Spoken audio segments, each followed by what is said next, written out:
Halo Sobat Donghua, pasti kalian pada penasaran kan dengan keseruan BTTH Dunia 1000 Besar? Oke lah, tanpa berlama-lama lagi, yuk langsung masuk ke alur ceritanya.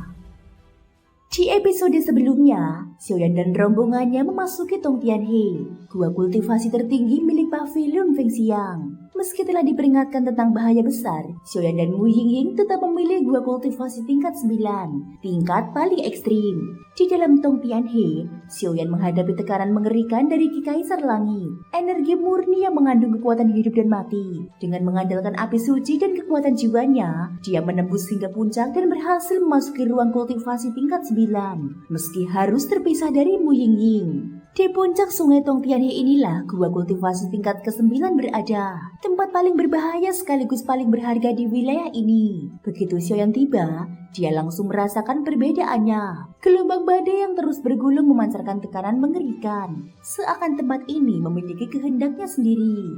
Hanya dengan melihatnya saja sudah terasa luar biasa, ujar Xiaoyan singkat. Dia baru menyerap sedikit aura sungai Tong Tianhe, namun dogi dalam tubuhnya langsung bergejolak. Dari sini, Xiaoyan menyadari bahwa energi di tempat ini adalah Ki Kaisar Tong Tianhe, energi tingkat tinggi yang sulit dikendalikan. Namun sebelum sempat bertindak lebih jauh, sungai Tong Tianhe tiba-tiba menyerang. Pilar air emas melesat dengan kekuatan setara Dodi bintang 6, menandakan bahwa sungai ini bukan sekedar benda mati, melainkan entitas yang memiliki kecerdasan. Sial, Xiaoyan langsung bereaksi. Dia mengangkat penggaris api kuno dan membalas dengan api suci. Benturan dahsyat pun terjadi, memaksa Xiaoyan mundur dan meningkatkan kewaspadaan. Tak lama kemudian, 10 pilar air emas kembali menyerang, masing-masing memiliki kekuatan setara Dodi bintang 7.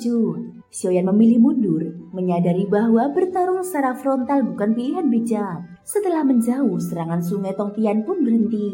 Seperti dugaanku, semakin dekat ke Ki Kaisar Tong Tian, semakin ganas pertahanannya, gumam Xiaoyan. Xiaoyan lalu melihat ke pusat sungai. Di sana mengalir cairan merah gelap yang sangat pekat, wujud terkonsentrasi dari Ki Kaisar Tong Tian. Dia tahu jika berhasil menyerapnya, terobosannya akan sangat besar. Dia pun mengambil keputusan. Amarah jiwa. Serangan kekuatan jiwa langsung menghantam sungai Tong Tian, membuatnya terguncang. Memanfaatkan celah tersebut, Xiaoyan melesat maju dan menerobos pertahanan sungai dengan api suci, lalu menarik keluar Ki Kaisar Tong Tian secara paksa. Sungai Tong Tian meraung kesakitan sebelum akhirnya kembali tenang. Berhasil. Tanpa menunda, Xiaoyan langsung menelan Ki Kaisar Tong Tian. Panas luar biasa menyebar ke seluruh tubuhnya, namun dengan perlindungan api suci dan api Kaisar, energi ganas itu perlahan dikuasai. Ki Kaisar Tong Tian yang ditakuti banyak orang kini justru menjadi batu loncatan bagi terobosan besar Xiaoyan. Xiaoyan bersama 2 tim lainnya telah memasuki gua kultivasi selama beberapa hari. Memasuki hari kelima,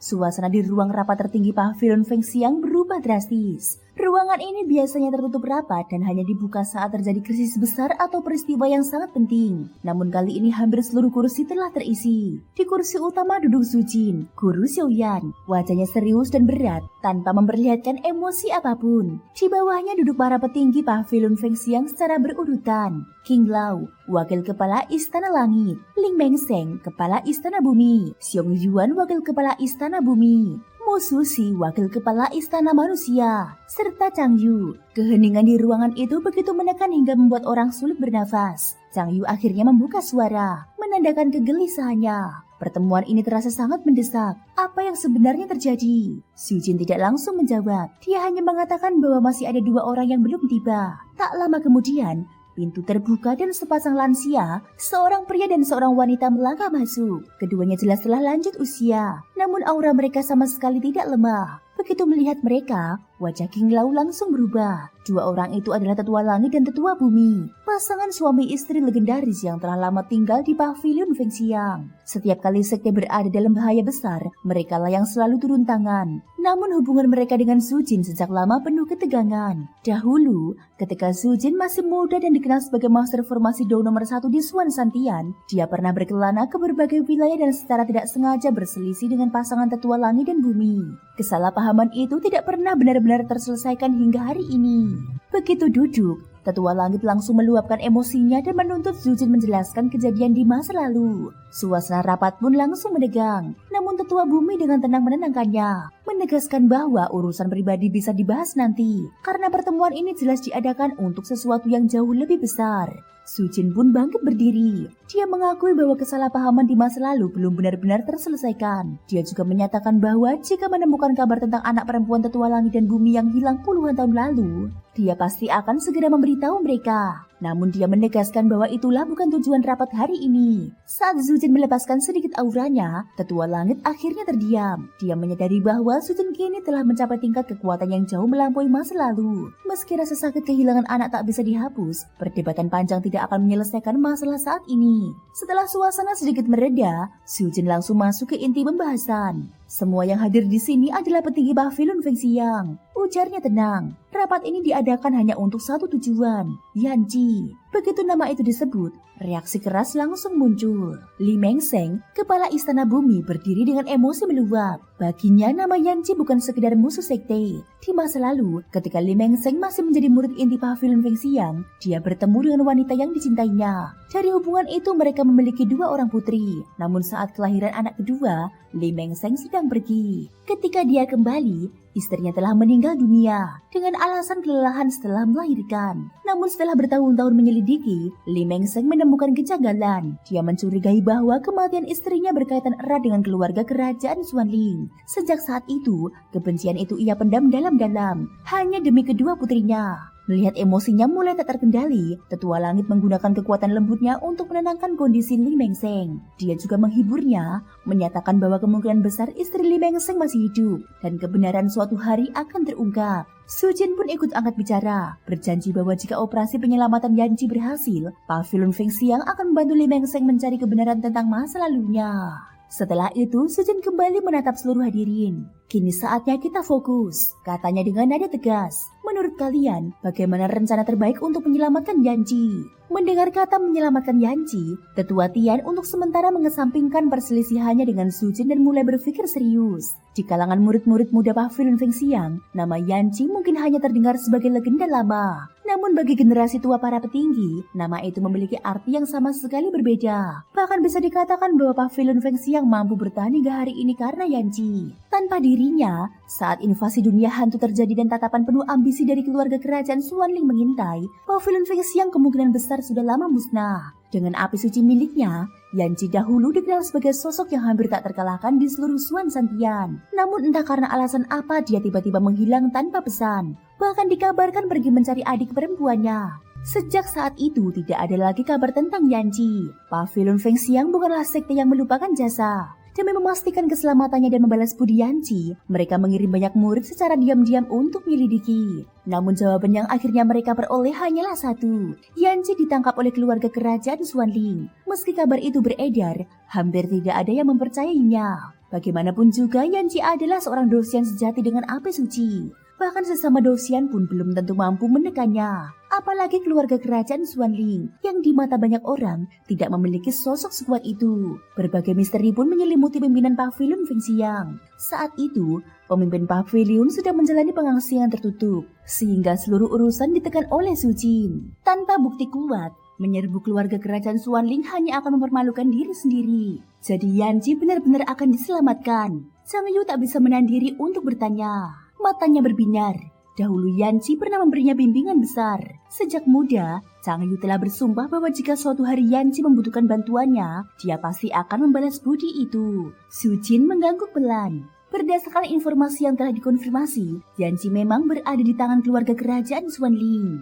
Begitu kepastian itu disampaikan, keraguan berubah menjadi tekad. Kalau begitu sudah waktunya menyusun rencana, kata Zhang Yu dengan nada tegas. Hari ini adalah hari yang telah lama dia tunggu. Sujin lalu menjelaskan bahwa tujuan rapat ini adalah menyusun rencana penyelamatan yang paling aman dan matang.